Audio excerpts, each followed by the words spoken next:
ይህ ደግሞ ዳንሳ ቅዱስ ጊዮርጊስ ይባላል። ትግራይ ክልል ነው ባጭሩ። ከመቀሌ በጣም ረጅም ተጉዘን ከግጀት ደግሞ መሀል ላይ ነው የሚገኘው። ከዛ ደንጎላት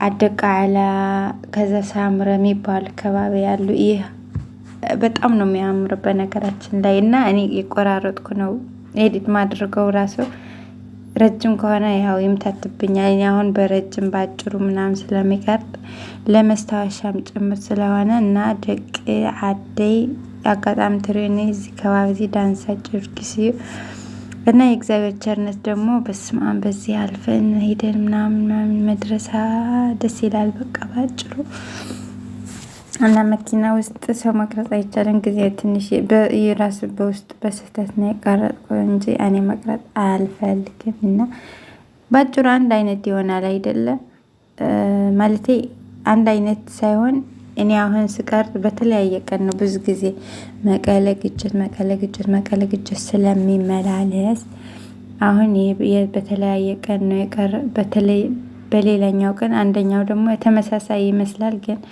ያው ብቻ ቤተክርስቲያን ወናት አንድ አይነት ደስ ስለምትለኝ ያው ሁሌም በመንገድ ያስገባታለሁ እና በጣም ነው የሚያምረው። ትግራይ ኢትዮጵያ ገጠር ይሄ ማለት ነው ጽሙር ይባላል። በነገራችን ላይ የሚታየው እኔ ድሮ ሰማ ነበርና ገዳም ነገር ነው። ሰው ሄዶ እዛ ይመንናል ምናምን አለ አይደለ ያው ታውቃላችሁ። እኔ በአማርኛ የማደርገው ያው ለሁሉ እንዲሆን ብላስም ያው በብዛት ለራሴ ለመስታወሻ ነው እና በሐፂሩ እዚህ ጽሙር ይዝብሃል ማለቴ ተወድካለና ምናምን ስለልነገረና ማለቴና ባይ